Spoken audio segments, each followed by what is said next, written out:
Sir greatest integer, अगर मैं आपसे कहता हूं क्वेश्चन इस टाइप से गिवन है,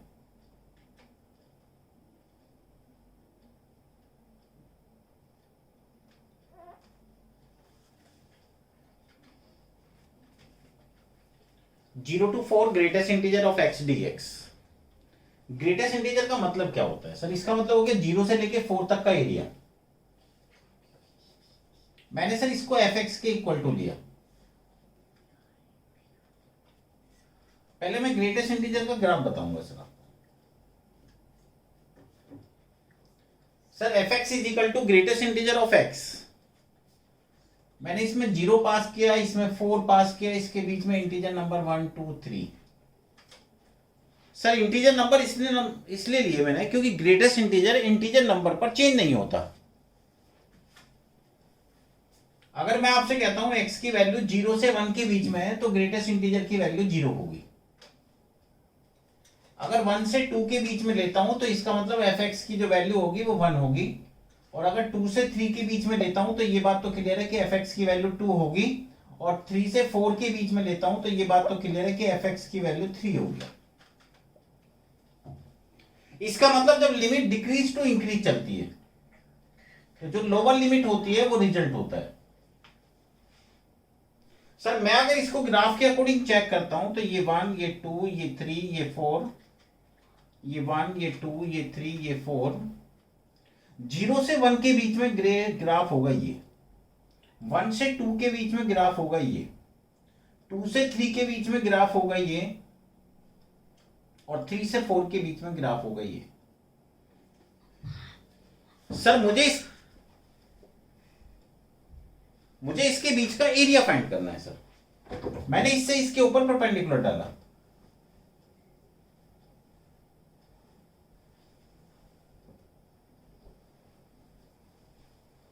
सर इसका बेस तो है और हाइट नहीं है, इसका मतलब इसका जो एरिया होगा वो 0 होगा।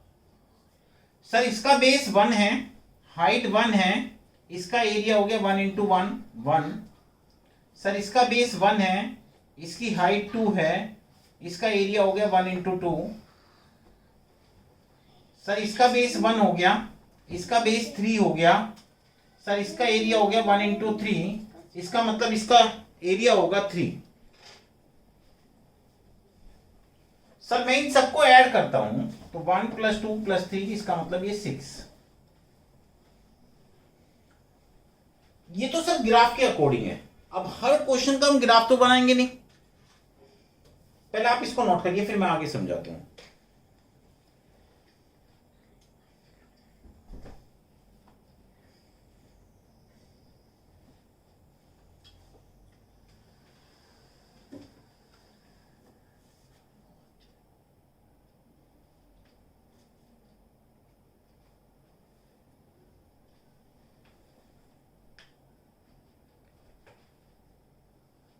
सर इसको दूसरी तरीके से सोल्व करने का एक मेथड ये भी है।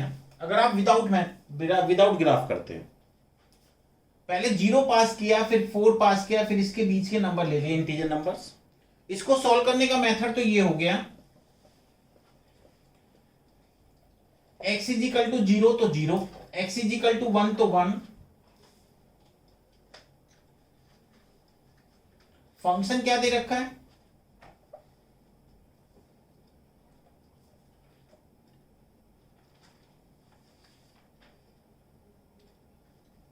सर एक बात और भी ध्यान रखना, ग्रेटेस्ट इंटीजर में अगर लिमिट इंक्रीज से डिक्रीज की तरफ जा रही है या डिक्रीज से इंक्रीज की तरफ जा रही है तो जो लोअर लिमिट होती है वो ग्रेटेस्ट इंटीजर का रिजल्ट होती है। चलिए सर मैंने यहां पर 0 रखा, 0 1 रखा, 1 का ग्रेटेस्ट इंटीजर 1। सर 2 रखा, 2 का ग्रेटेस्ट इंटीजर 2। सर 3 रखा, 3 का ग्रेटेस्ट इंटीजर 3। मैंने सर इसका इंटीग्रेशन किया, इसका integration x upper limit minus lower limit, इसका integration x upper limit minus lower limit, 2 - 1 3 - 2 4 - 3 2 - 1 1, answer 6। Note करिए।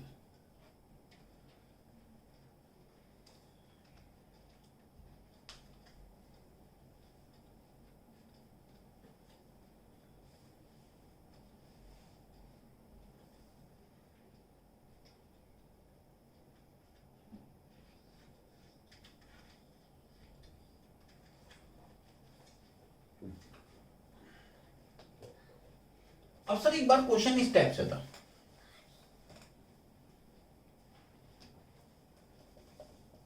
कि 0 to n greatest integer of x dx, इसको सॉल्व करने का मेथड क्या रहेगा? पहले मैंने 0 पास किया, फिर n पास किया, इसके बीच में integer number,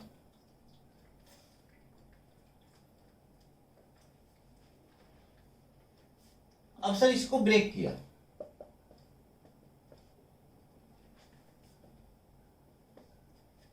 x is equal to 0 तो 0, 1, 1 to 2, 2 to 3, n minus 1 to n। जो फंक्शन दे रखा है उसको लिखिए,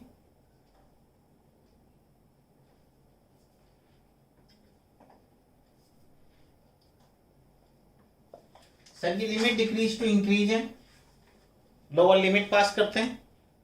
मैंने सर यहां 0 रखा तो 0 हो गया, 1 रखा तो 1 का ग्रेटेस्ट इंटीजर 1 होता है, सर 2 रखा तो 2 का ग्रेटेस्ट इंटीजर 2 होता है, n माइनस 1 रखा तो n माइनस 1 होता है। इसका इंटीग्रेशन x, इसका इंटीग्रेशन x, इसका integration x, upper limit minus lower limit, अपर limit minus lower limit, sir इसका सम आ गया n n माइनस 1/2। इसका मतलब मेरे को एक चीज से क्लियर हो गई है कि 0 to n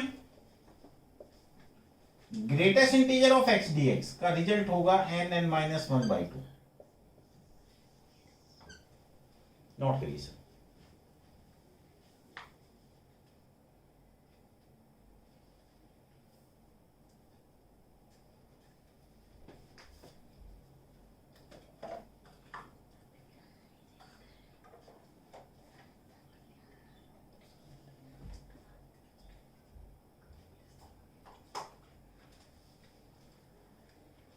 अब सर एक बात और सुनना,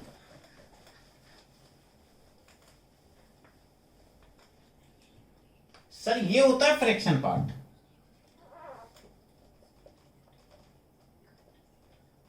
फ्रैक्शन पार्ट का मतलब होता है x minus greatest integer of x।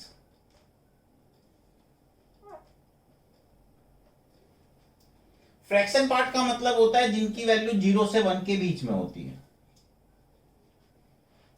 अगर मैं तुम्हारे से ये कहता हूं 1.7 है, फ्रैक्शन पार्ट है, तो इसका मीन्स हो गया 1.7 और 1.7 का ग्रेटेस्ट इंटीजर 1.7 और 1.7 का ग्रेटेस्ट इंटीजर 1, तो 0.7, मतलब जिनके रिजल्ट 0 से 1 के बीच में आते हैं।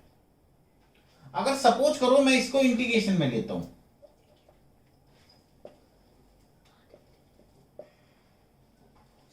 और आपसे कहता हूं fraction part of x dx, तो सर इसका मीन्स हो गया 0 to n x minus greatest integer of x dx। Sir मैं इसको अलग अलग कर दूं,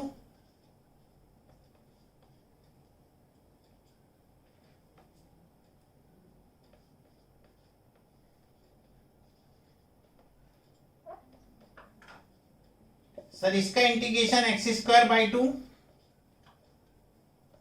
इसका इंटीग्रेशन अभी हमने निकाला है n n माइनस 1/2, इसमें अपर limit minus lower limit,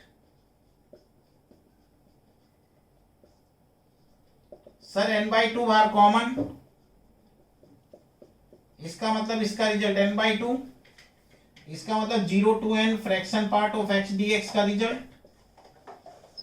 sir एक बार क्वेश्चन इस तरह से भी था कि 0 to n greatest integer of x dx और 0 to n fraction part of x dx का रेशो क्या होगा? इसका मतलब हो गया n n माइनस 1/2, इसका मीन्स हो गया n/2, यानी आंसर हो गया n माइनस 1। नोट करिए सर पहले आप।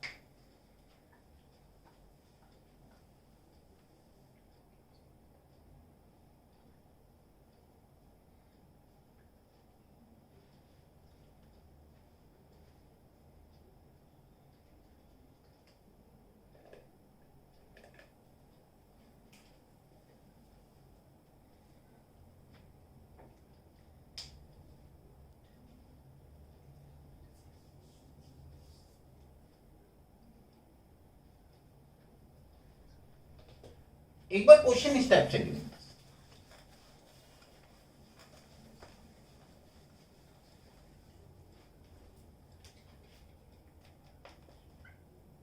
0 to 2 greatest integer of x x square dx। मैंने जस्ट 0 रखा, 2 रखा, इसके बीच में इंटीजर नंबर, जब 2 रखूंगा तो 4 हो जाएगा।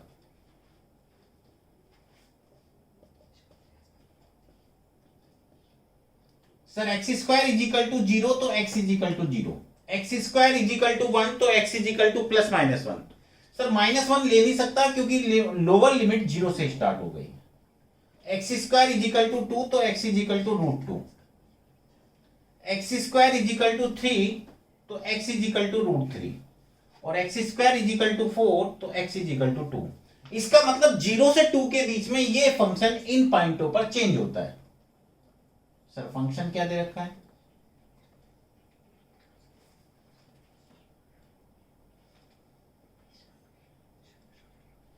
सर ये लिमिट डिक्रीज टू इंक्रीज हो रही है, और जब लिमिट डिक्रीज टू इंक्रीज होती है तो जो लोअर लिमिट होती है वो रिजल्ट होता है। सर 0 डालिए 0 हो गया, 1 डालिए 1 हो गया।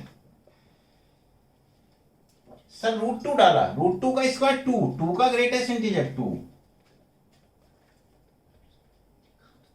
सर √3 डालिए 3। मैंने सर इसका इंटीग्रेशन किया x, इसका इंटीग्रेशन किया, इसका इंटीग्रेशन किया, इसका मीन्स हो गया √2 - 1, इसका मीन्स हो गया √3 - √2। सर इसका मीन्स हो गया 2 - √3, √2 - 1, 2 √3 - 2 √2, और 6 - 3 √3, 6 - 1 5। चलिए सर √2 - √2, √2 √3 - √3 √3। आंसर नॉट करिए।